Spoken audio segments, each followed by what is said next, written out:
Okay, boys and girls, ladies and gentlemen, people of all races, colors, and creeds, welcome back to the greatest show on earth. I mean, the greatest show on earth, better than a Trump rally, better than a Cubs game on a windy day in Wrigley Field. Greg Anthony here on First Amendment Radio.com. Okay, COVID-19.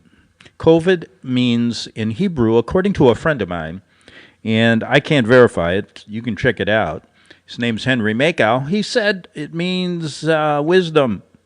And 19 is the spiritual number, according to Henry, and he said that means the change, a new era, a new Vatican, well, I'm bringing this in, a new Vatican Jesuit-led New World Order era where you stay at home all the time. Boy, I'm telling you, this is the craziest thing I've ever seen in my life. And stay with me today. You're going to get information here you're not going to get anywhere else. And I want to tell you, when I read this and just went over this stuff, it brought back memories of what was going on during AIDS, what was going on during Ebola, swine flu. But we really haven't attacked the real cause. And that is it really a virus? And really, do viruses exist? Now, I'm by no means a doctor, but I'm not going to listen to those purveyors of propaganda at the CDC who tell you vaccinations are safe, when in fact, I'm going to show you what happened. Well, remember when they did the vaccinations, what was it, on Ebola or one of the other, H1N1?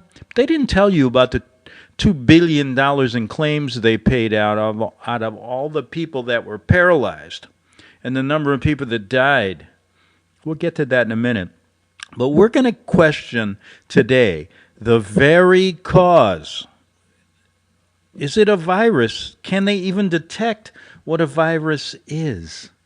That's a real interesting thing. And I think when you listen to what I'm going to bring to you, all it really does, folks, listen to this. All it does is open up another avenue of questioning. And didn't I tell you during this kind of impact that they're having on the world?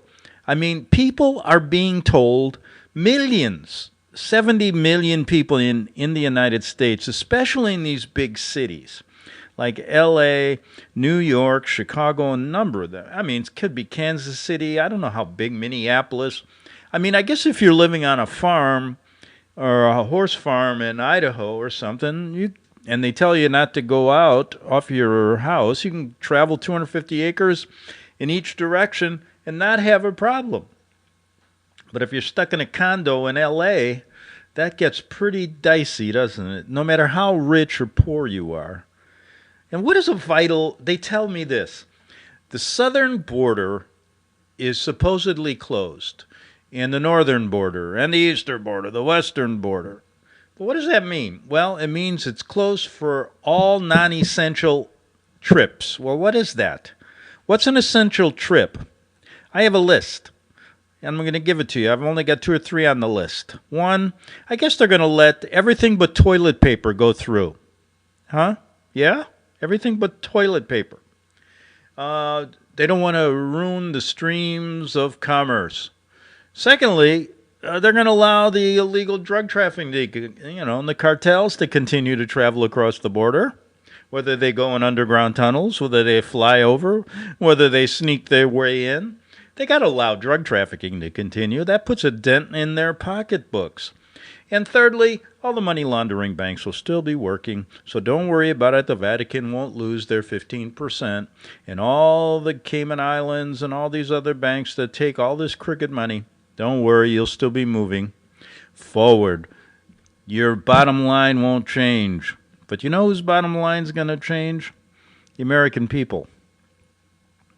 We're in a deep, deep hole, right? This is the beginning of what I call the fascist, Marxist, socialist order. And they're using a biological weapon against you. Whether it's real or not real, they can create what the hell they want, just like they create a Hollywood movie.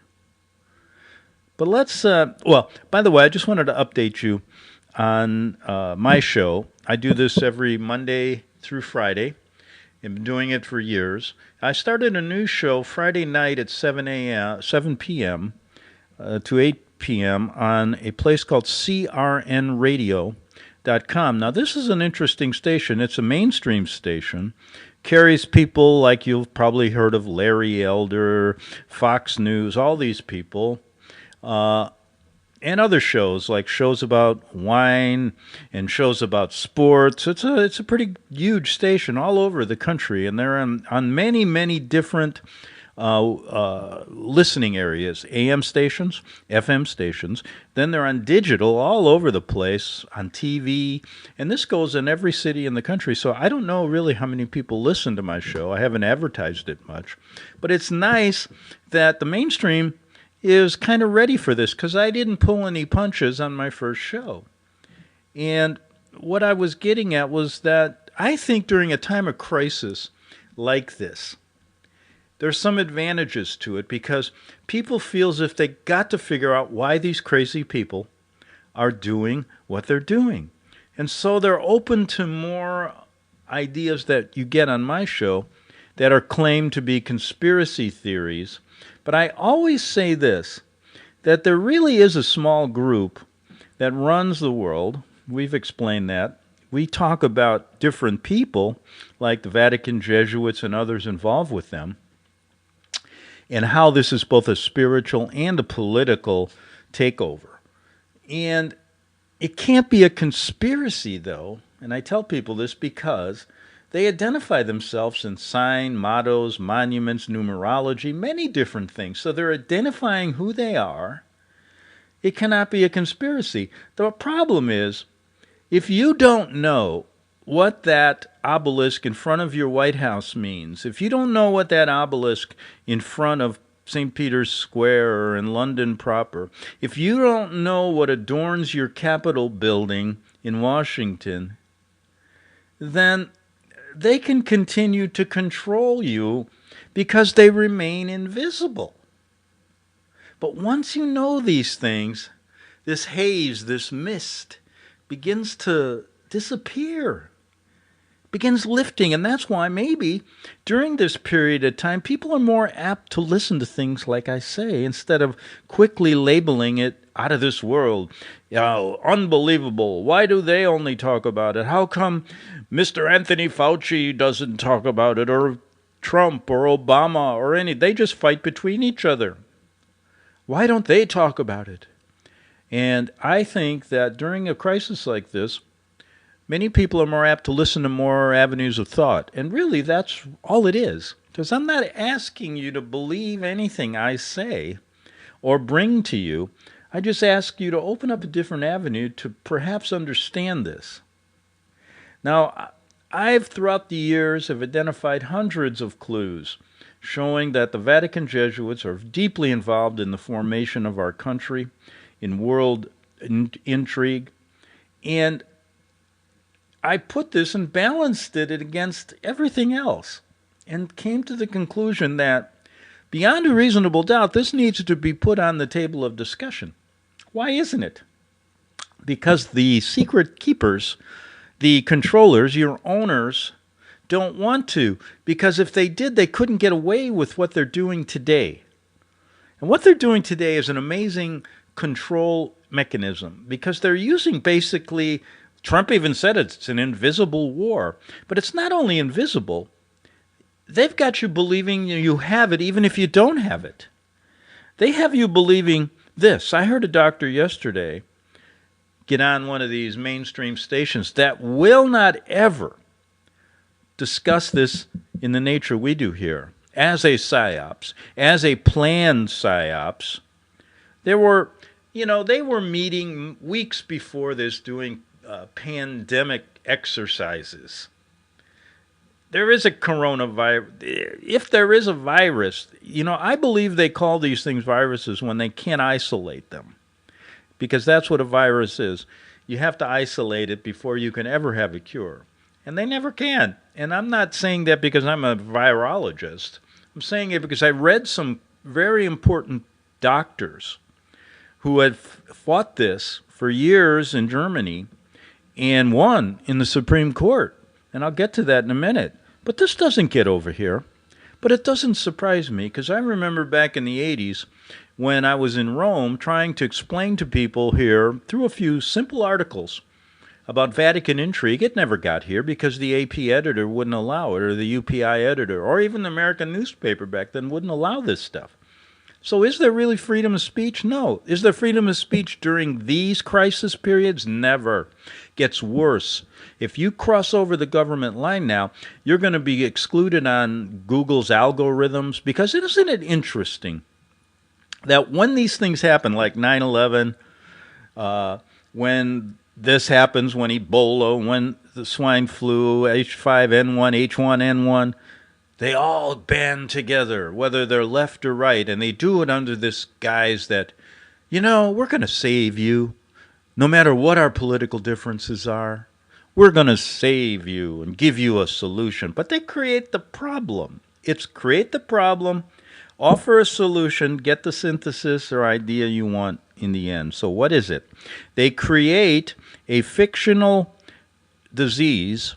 They inflate numbers, which could be, you could be dying of jumping off a building, and they'll say it's a coronavirus death.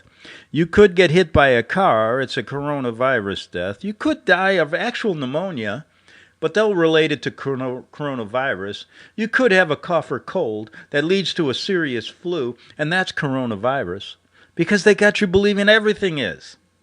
And that's the way they get you. And so then they put their talking, goofy doctor heads on the TV that start spilling out all these things.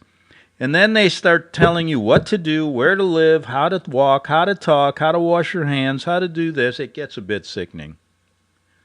Then they got everybody, no matter where you go, doing it, because they fear that they don't want to catch whatever they are telling you you're going to get.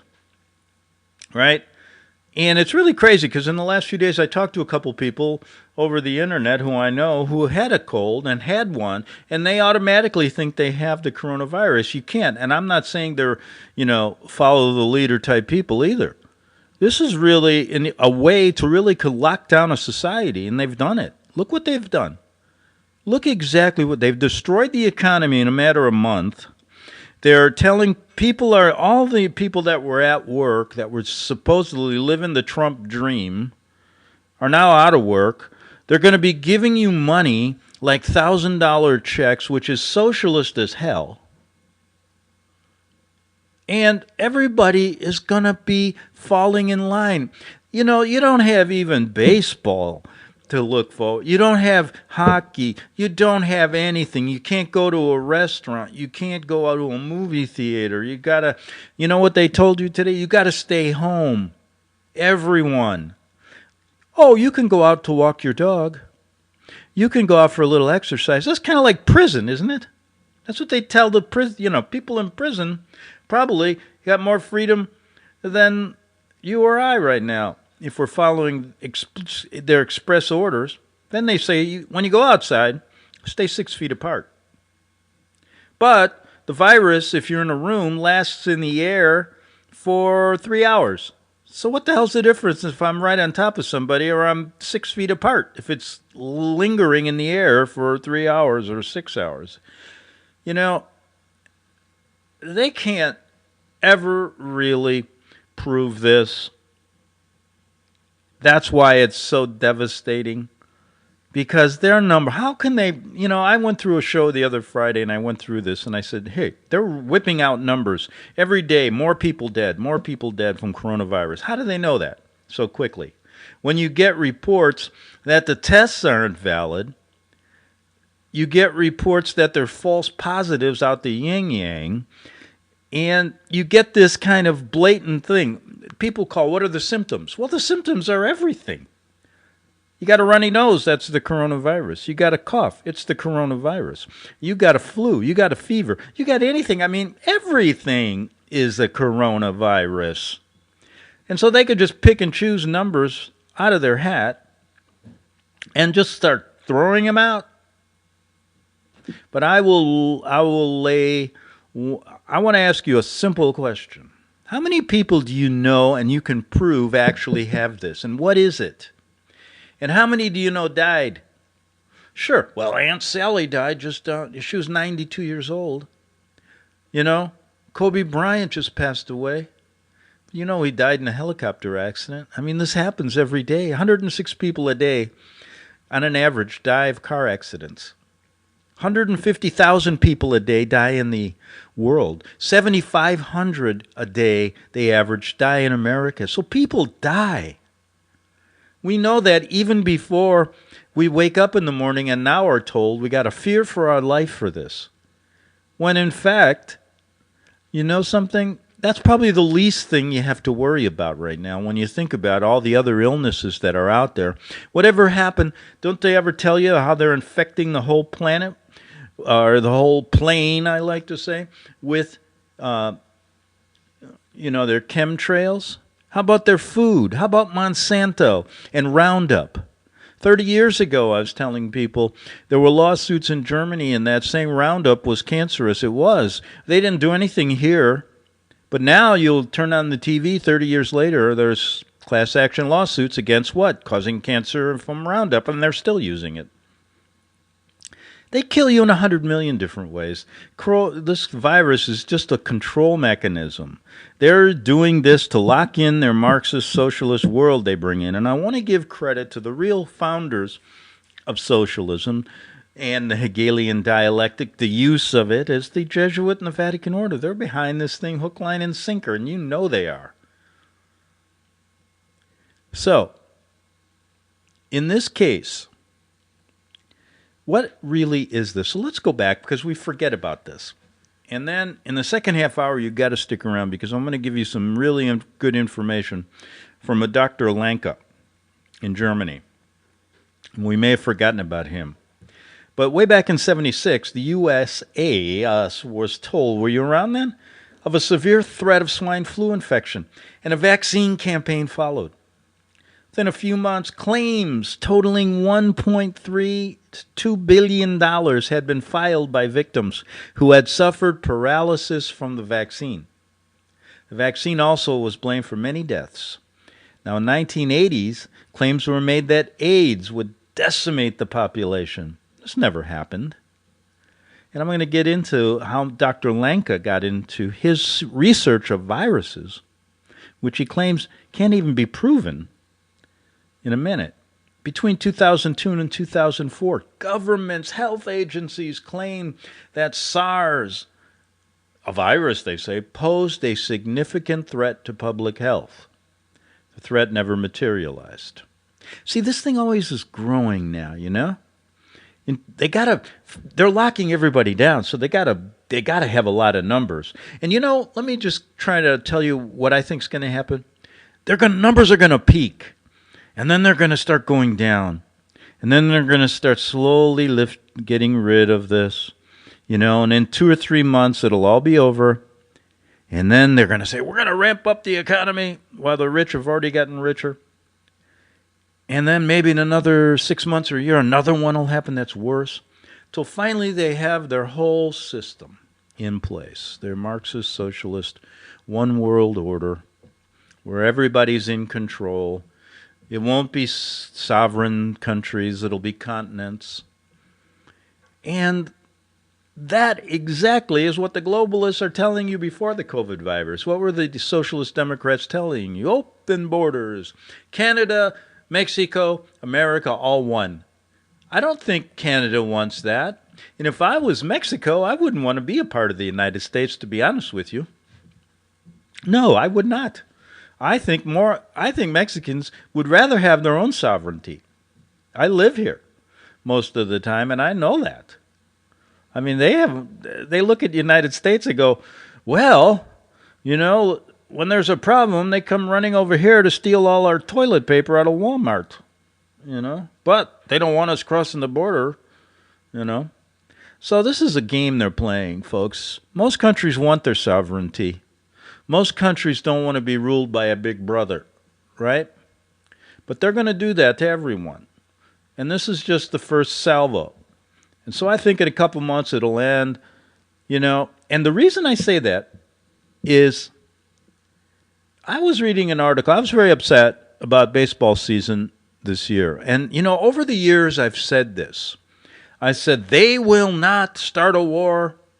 And when they do, You can know when they start suspending sports. That will be the first sign that this is serious for a changeover, a new era.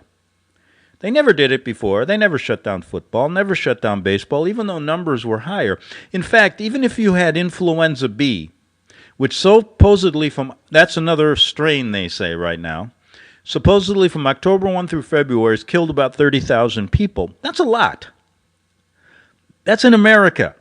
That's more that's double of what they say the number today, I think, was 15,000 in the world for this. And it's been going on for, since China started in December? So where's the reasoning? Shouldn't they have locked us down for influenza B? That comes out of the CDC. It makes no sense whatsoever. No, they don't, because they're doing this. COVID-19 has a meaning. This is their way of communicating throughout the world, and their world leaders all on the same page. And you bet, these world leaders, if they don't get on the same page, whether they're a communist dictator or whether they're a democratic socialist or whether they're a president of a republic like ours, the Vatican Jesuits deal with all of them, and they kind of like put them all together and figure out a system of, how do we get to the final, what's our end game here? One world order, one world religion. Their end game is simple, and they have to go through it step by step, and this has been going on for years. So you get this kind of hyped up number system that doesn't even jive with their own numbers, if you want to talk about it. And in turn, they've shut down an economy. They've put people out of work. Friends are sitting there, what are we going to do tomorrow? How long is this going on? Well, let me give you an idea what I think. First of all, baseball shut down their season for 2 weeks. I said, that's how many games? Maybe 6 games a week, 12 games they can do. Now they make an announcement, I think it was Friday or over the weekend, that they are shutting down a minimum of 2 months. That's serious. 2 months, no baseball. Now you might think, well, what does that have to do? That has to do with a lot. Because these owners, they know what's going on, and they know that nothing's going to happen for 2 months. Now, could there be a miracle? And within a week, we say, it's all over. No, they can't do that. They can't. The way they're talking on the news now, they can't quit in a week. So this thing will go on, I'm going to say for 2 months. Hope I'm wrong, but really, and then it's going to die down. And the wreckage has been there. People are going to try to get back to normal. But who's to say that, what is it? What's this, like a magical thing? In 2 months, we can all go out and nobody's going to get sick? We're free now. No coronavirus. Well, I'm going to show you. There's people, experienced, very, very knowledgeable people who don't follow the government plan. They're probably not on the payroll, so they can get research money from the Gates Foundation, the Rockefeller Foundation. And if you get that kind of research, you better follow their orders and make the result match what they want. But there are doctors out there that give you another path. And we're going to discuss that in the next half hour and finish up here, because we're in 2002. They were telling us we're never going to survive SARS. Well, we did. For what? To sit at home and watch Netflix? Back in 3 minutes on the Investigative Journal. Okay, we're back for the second half hour of the greatest show on earth. Yes, it is. Greg Anthony here. FirstAmendmentRadio.com, the Investigative Journal. And I ask you, if you got time, Friday night, 7 p.m., if you want a little bit different take than I give here. Well, I kind of do the same thing, but kind of in a more concise way. I don't get as much time to talk. Oh, poor guy. Poor man.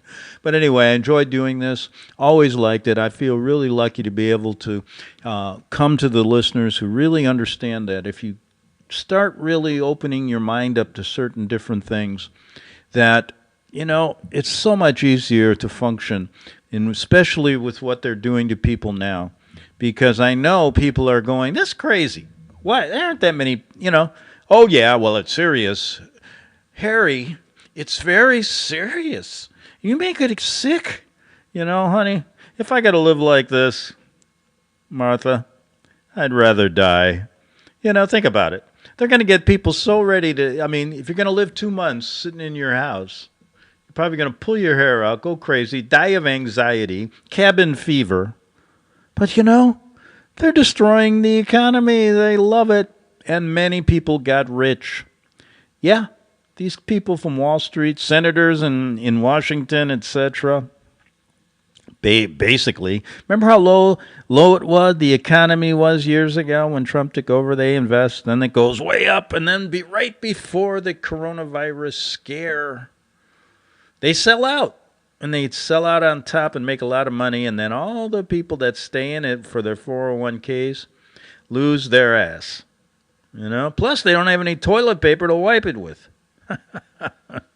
Maybe that's a joke, what they're doing, because I was talking to a friend of mine. He's a lawyer in Southern California, and he was saying, Greg, this is weird. I can't get any toilet paper. None.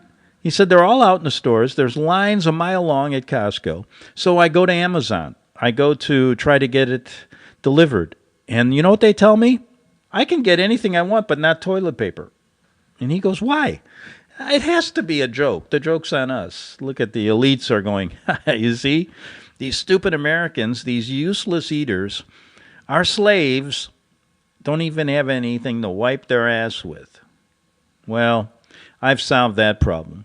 Now, we know, and I'm going to give you, I'm making a lot of money on this too. People are advertising left and right on my show. I'm going to tell you who they are. Today I've got one new advertiser, but I've had washyourhands.com, and that was a concise way, this was in the beginning, telling you the best way to wash your hands, not to forget your fingernails. I had the Chinese Cultural Society, who offered really incredible rates to get you to China in a hazmat suit in a beautiful little room that's sealed off, hermetically sealed, for a very cheap price. I think it was $199. Then I had the American Princess Cruises advertise with me, who actually provide a virtual cruise now. If you have a cruise and you can't go on it or whatever, you want a cruise, they sell virtual cruises. You go to these little coronavirus safe houses. They put these goggles on you and you travel all over the world. Very cheap, $99.99. So I advertised that. Oh, I don't even want to get into all the military ads that have come forward. But today I got a company out of South America and Mexico who contacted me because they know that I understand a little bit of Mexican, Spanish, and Italian. So they said, could you translate it into English and do an ad for 30 seconds? I said, well, come on. How much are you going to pay? And so they paid a nice little sum. And all you Americans, okay, this is dirtyusedtp.com. dirtyusedtp.com. Everybody's got to go there. If you're an American, if you're going to the bathroom right this moment and you have no toilet paper, never fear. Go to dirtyusedtp.com and we have it for you. We promise to get it shipped within 1 day. So hold it if you can. And if you're wondering how we can do it, well, we don't use traditional airlines. We use a system of the cartel running planes that are really kind of getting, well, they're slowing down, so they're helping out their customers in America. The cartel planes will be flying, and then when they get close to your neighborhood, they have a drone that'll deliver it right to your door. Now, we did say dirtyusedtp.com. Even though there's a shortage of new toilet paper, we've developed a way to take the old toilet paper, renew it, and although it looks a little brown, it is healthy, it is safe, and you can use our used toilet paper at dirtyusedtoiletpaper.com. Okay, there you go. Solve the problem, right? Create the toilet paper problem, and who comes to the rescue?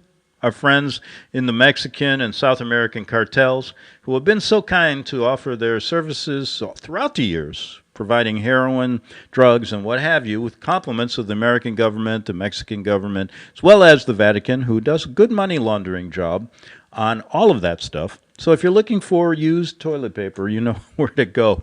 All right, back to I got to make money here. Just like these. Did you hear about those senators? Those scoundrels? They got to get rid of all of them. There's only 4 of them. What was it? Feinstein, Imhoff, Loeffler, and I'm forgetting Burr. Okay? Not Aaron Burr. Burr.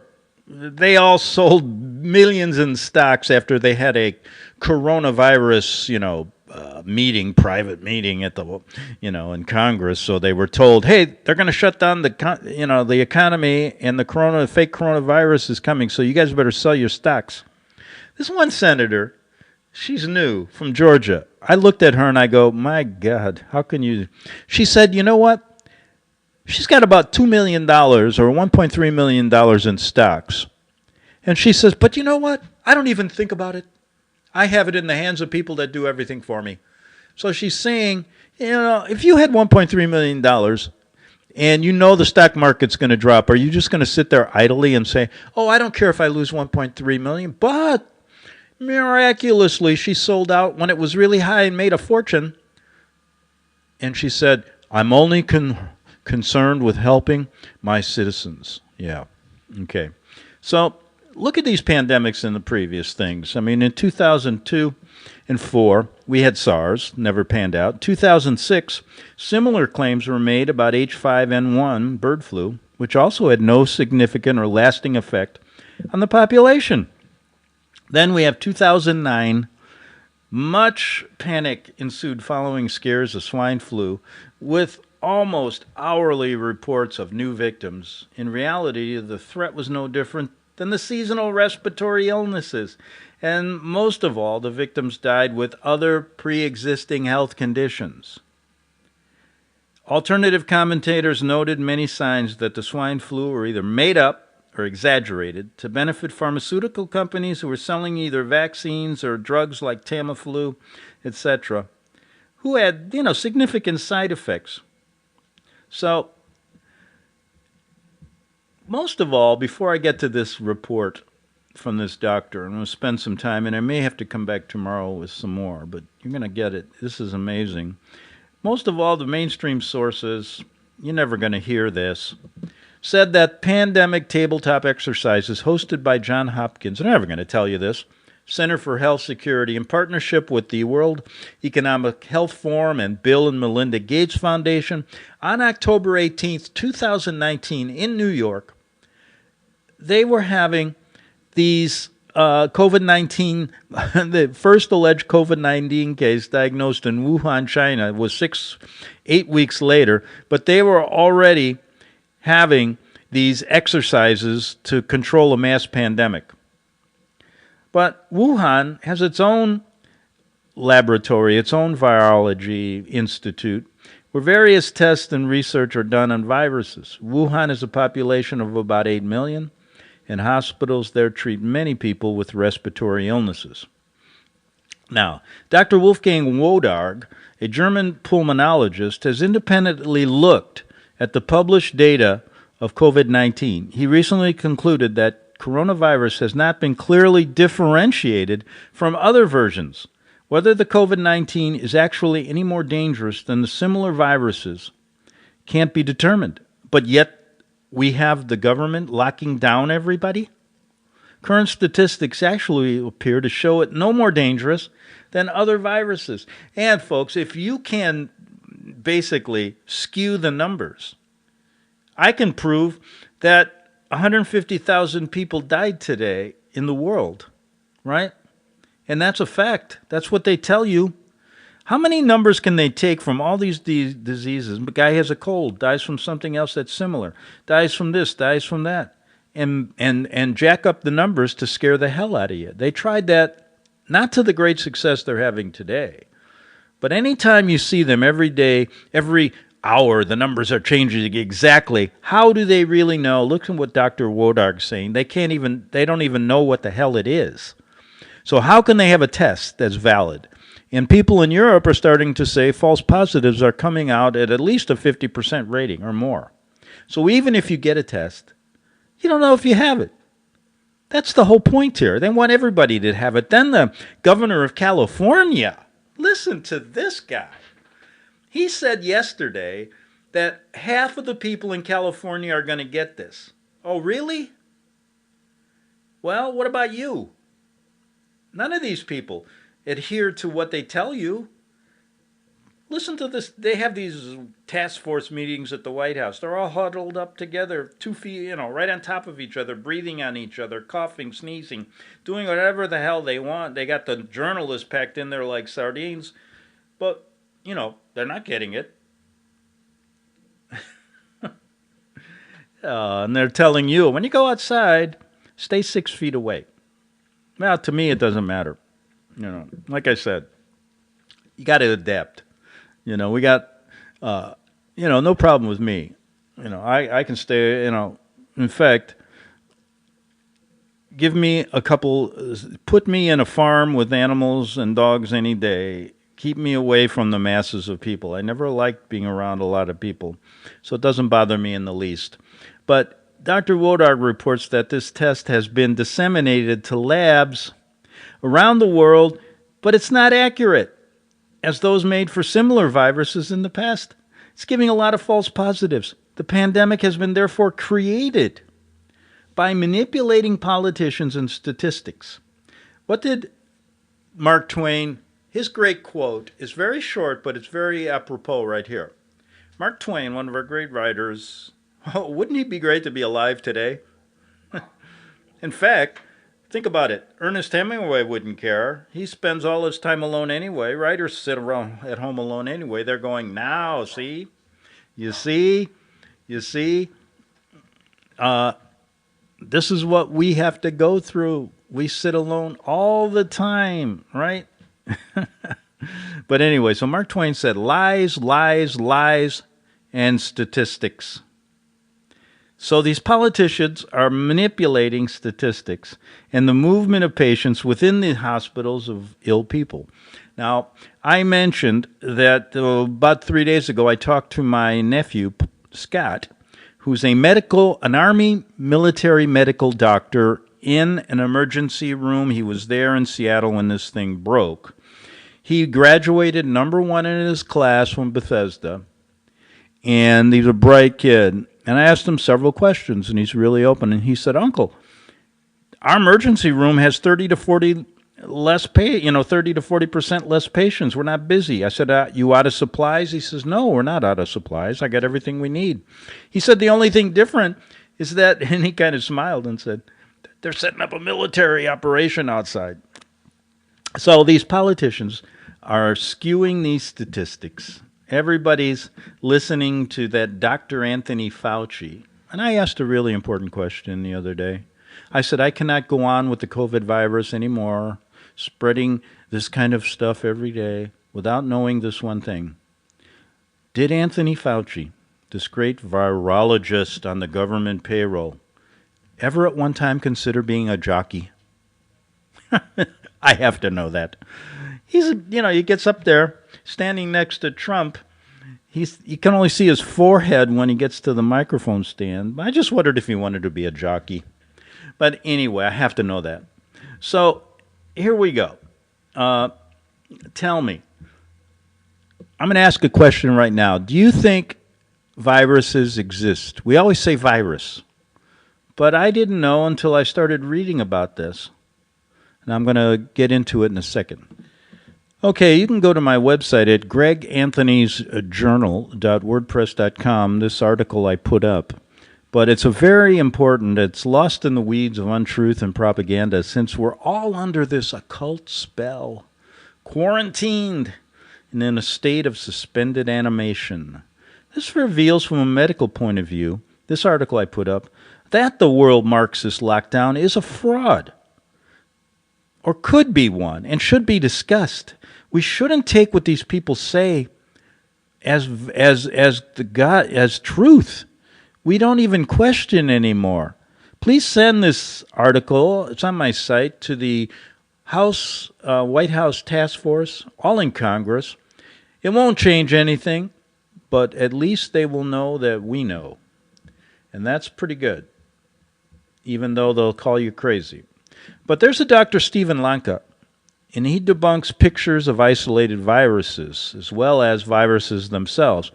And if you look at this, they're always got these colored pictures, and he says this is not right, and it's artist renditions. It's kind of like what NASA does with the Earth and the space station and stuff.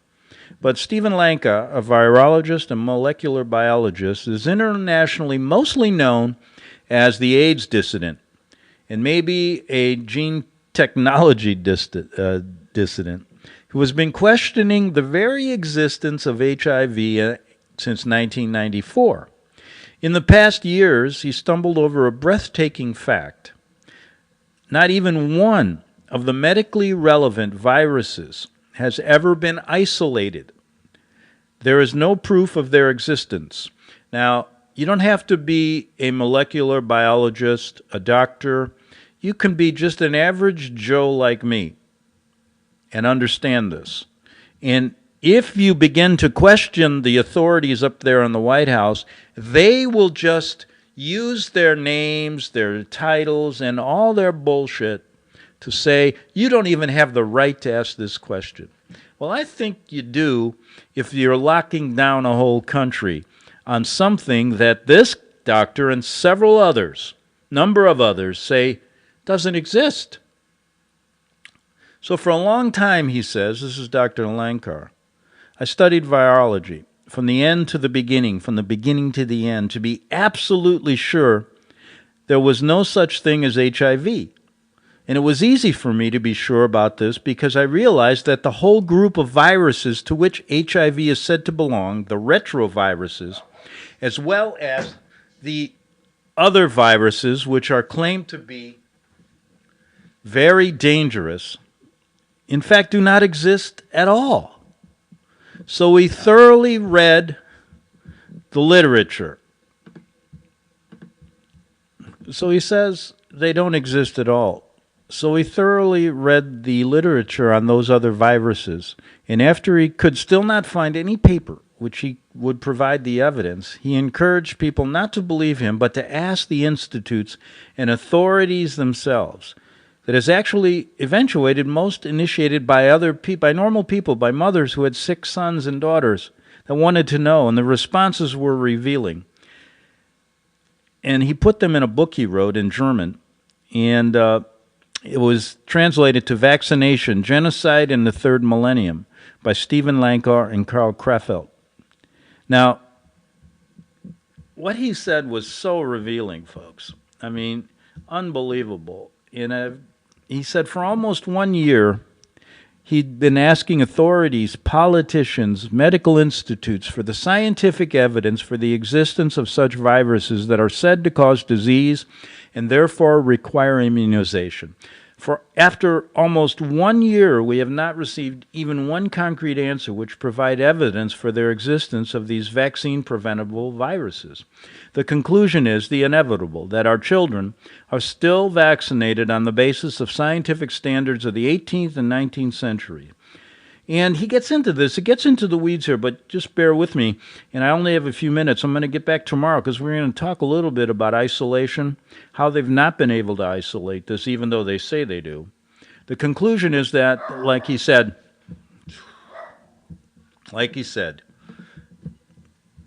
okay, so back in the 19th century, Robert Koch demanded in his generally accepted postulates evidence of the virus in order to prove infection. In Koch's time, this evidence couldn't be achieved directly by visualization and characterization of the viruses because adequate technology wasn't available then. Methods of modern medicine have profoundly changed now with the invention of the electron microscope, correct? And basically, yet all these viruses we get immunized against have still never been re-examined using this supposed technology. We showed to Dr. Lankar, a number of images and explanations that were pointed to, and he said to show respectively describe viruses. Here are his summarizing comments.